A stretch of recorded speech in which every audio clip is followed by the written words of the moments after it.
الحمد لله والصلاة والسلام على رسول الله أما بعد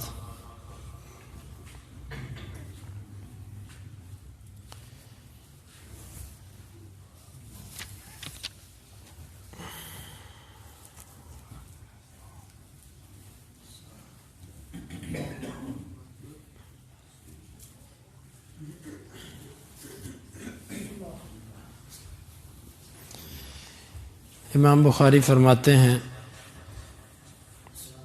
کہ ہمیں بیان کیا اسماعیل بن عبداللہ نے، وہ کہتے ہیں ہمیں بیان کیا سلیمان بن بلال نے ہشام بن عروہ سے، وہ کہتے ہیں مجھے خبر دی عروہ بن زبیر نے عائشہ رضی اللہ عنہا سے، وہ جو اللہ کے نبی صلی اللہ علیہ وسلم کی بیوی ہیں، بے شک اللہ کے رسول صلی اللہ علیہ وسلم مات و ابو بکر بالصنح، آپ فوت ہو گئے اور ابو بکر صنح مقام پر تھے۔ قال اسماعیل راوی کہتے ہیں تعنی بالعالیہ، وہ مدینے کا جو بلند حصہ تھا، عوالی کا جو حصہ تھا وہ مراد لیتی تھی۔ فقال عمر، پس فقام عمر یقول، عمر رضی اللہ عنہ کھڑے ہوئے اور کہنے لگے واللہ ما مات رسول اللہ صلی اللہ علیہ وسلم، اللہ کی قسم آپ تو فوت نہیں ہوئے۔ قالت، عائشہ رضی اللہ عنہ کہتی ہیں وقال عمر، اور عمر کہنے لگے واللہ ما کان یقع فی نفسی الا ذاک، اللہ کی قسم میرے دل میں بس یہی بات تھی کہ آپ فوت نہیں ہوئے۔ ولا یبعثنہ اللہ، اور ضرور بضرور اللہ آپ کو اٹھائے گا۔ فلا یقطعن ایدی رجال وارجلہم، آپ مردوں کے ہاتھ اور پاؤں توڑ دیں گے۔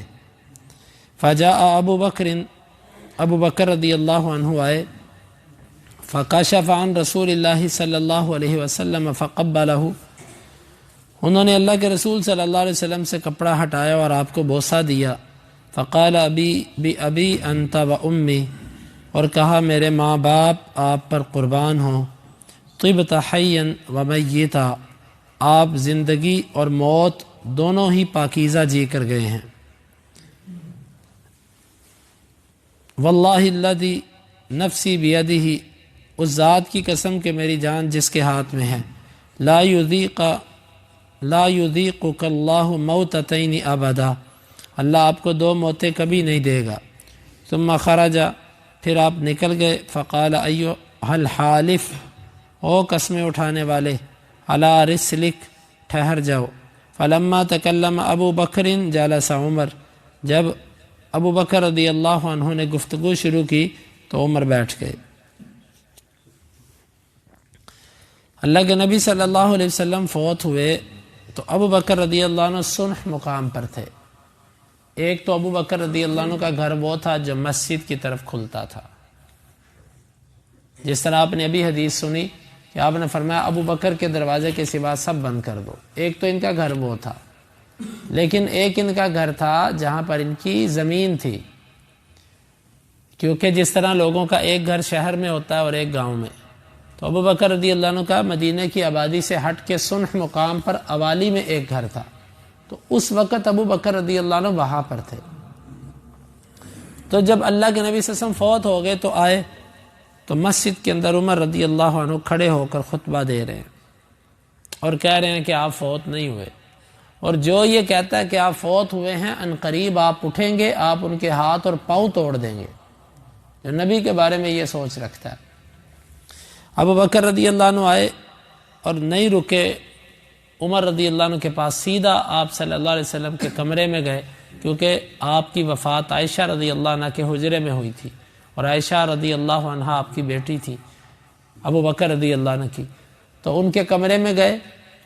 اللہ کے نبی صلی اللہ علیہ وسلم کا چہرہ جو تھا وہ کپڑے کے ساتھ آپ کے بدن کو ڈھانپ دیا گیا تھا، چہرے کو بھی، چہرے سے کپڑا ہٹایا، آپ کو بوسہ دیا اور کہنے لگے کہ اللہ کی قسم میرے ماں باپ آپ پر قربان ہوں، آپ بہت پاکیزہ جیے ہیں اور بہت پاکیزہ فوت ہوئے ہیں۔ اس کے بعد یہ کہا کہ اللہ آپ پر دو موتیں جمع نہیں کرے گا۔ پھر مسجد کی طرف آ گئے اور عمر سے کہا کہ او قسمیں کھانے والے بیٹھ جا، رک جا، ٹھہر جا، پھر خطبہ شروع کیا۔ یہ ہے حدیث کا ایک حصہ۔ اس حدیث سے امام بخاری کی مراد کیا ہے اور حدیث کی وضاحت کیا ہے؟ امام بخاری کی مراد یہ ہے کہ ابو بکر رضی اللہ عنہ کی یہاں پر فضیلت ثابت ہوتی ہے، وہ اس طریقے سے کہ ابو بکر رضی اللہ عنہ جب آئے تو وہ فوری سمجھ گئے کہ معاملہ کیا ہے، جبکہ عمر رضی اللہ عنہ اس معاملے کو فوری طور پر سمجھ نہ سکے۔ یہ فضیلت ہے ابو بکر کی، اور یہ حدیث کل پوری ہوگی تو انشاءاللہ مزید واضح ہو جائے گا۔ اس حدیث سے ثابت ہونے والی چند چیزیں۔ پہلی بات، اللہ کے نبی صلی اللہ علیہ وسلم فوت ہو چکے ہیں۔ جو لوگ یہ کہتے ہیں کہ آپ فوت نہیں ہوئے، زندہ ہیں، وہ حدیثوں کے بھی مخالف ہیں، قرآن کے بھی خلاف ہیں، تمام مسلمانوں کے اتفاقی اور اجماعی عقیدے کے خلاف۔ ان رسول اللہ صلی اللہ علیہ وسلم مات، آپ کو موت آ چکی ہے۔ لہذا وہ لوگ جو کہتے ہیں جی آپ پردہ فرما گئے ہیں، جی یہ صوفیاء کا عقیدہ ہے کہ آپ فوت نہیں ہوئے، صرف پردے کے پیچھے چلے گئے ہیں۔ یا کچھ کہتے ہیں جی آپ کا وصال ہو گیا۔ وصال کا معنی، یہ بھی صوفیاء کی ایک اصطلاح جس کا معنی، وصل کا معنی ہوتا ہے ملنا، وصال ہو گیا، ملاپ ہو گیا۔ یہ کئی معنی رکھتی ہے یہ چیز۔ وحدت الوجود والے کہتے ہیں کہ یہ چیز اصل میں ایک ہی چیز سے سب کچھ بنا ہے۔ تو بعد میں کیا ہوا، جس طرح انسان مٹی سے بنا ہے تو مٹی میں جا کے مٹی ہو جاتا ہے، یہ وصال ہو گیا۔ مٹی سے مل کے وصال ہو گیا۔ وہ کہتے ہیں وصال ہو گیا، مطلب نعوذ باللہ من ذالک، ایک تو معنی اس کا یہ وہ اللہ سے مل گئے، بس اللہ سے ملنے کا وہ معنی نہیں ملاقات والا معنی، یعنی وہ کہتا ہے نا کہ ایک ہی بدن، ایک ہی روح، وحدت الوجود، یہ وہ سوچ ہے ایک۔ اور دوسرا اس کا یعنی کہ ان دونوں الفاظ کے اندر یا اس طرح کے جتنے بھی الفاظ ہیں، مقصد ہوتا ہے موت والے عقیدے کی نفی کرنا، جبکہ مسلمانوں کا اجماعی اور اتفاقی عقیدہ ہے، اہل السنہ کا اتفاقی عقیدہ ہے کہ اللہ کے نبی صلی اللہ علیہ وسلم فوت ہو چکے ہیں۔ دوسری بات یہ ثابت ہوتی ہے یہاں سے کہ عمر رضی اللہ عنہ نے اگر وقتی طور پر یہ سوچی تھی تو بعد میں وہ بھی اس پر واپس لوٹ آئے، وہ بھی آپ کی وفات کے ہی قائل تھے۔ اور تیسری بات کہ میت کو بوسہ دینا ثابت ہے، بوسہ دیا جا سکتا ہے، جس طرح ابو بکر رضی اللہ عنہ نے آپ کو بوسہ دیا۔ اور اللہ کے نبی صلی اللہ علیہ وسلم کے بارے میں یہ کہا کہ میرے ماں باپ آپ پر قربان ہو، طبت حیا و طبت میتا، اس کا معنی آپ کی زندگی بڑی پاک تھی، ظاہر اور باطن کے اعتبار سے، اور موت بھی پاک۔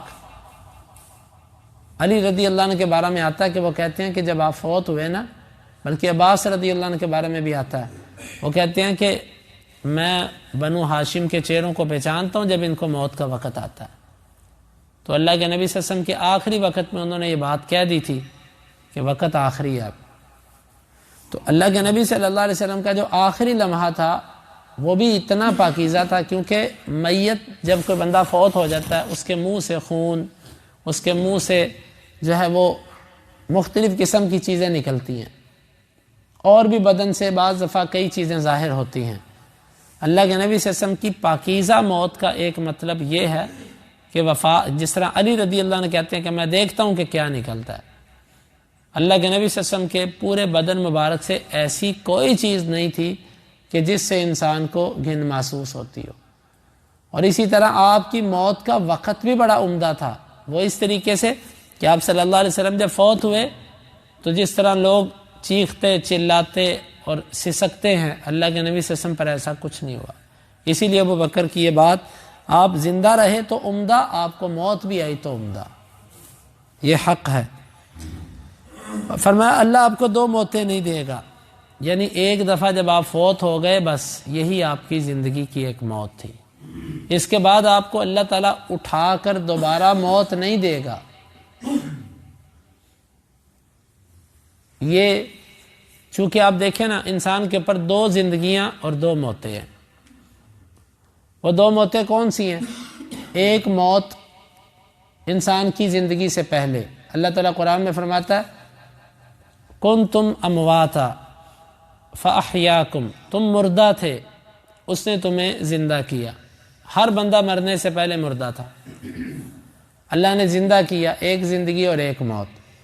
اس کے بعد پھر قبر کے اندر چلے گئے، یہ موت ہی کا تسلسل ہے، اس میں برزخ کی ایک کیفیت آ جاتی ہے۔ پھر اس کے بعد اللہ ایک دفعہ اٹھائے گا، وہ جب اللہ اٹھائے گا وہ قیامت کے لیے اٹھانا ہے، اس کے بعد پھر موت نہیں آئے گی، یعنی کہ موتیں دو ہو گئی، ایک ہماری پیدائش سے پہلے ہماری موت کی کیفیت، ایک دنیا کی زندگی گزارنے کے بعد کی موت، اور زندگیاں بھی دو ہو گئی، ایک دنیا کی زندگی اور ایک قبر سے اٹھائے جانے کے بعد حشر کی زندگی، جس میں کوئی جنت میں ہے کوئی جہنم میں ہے، وہاں پر موت نہیں ہے۔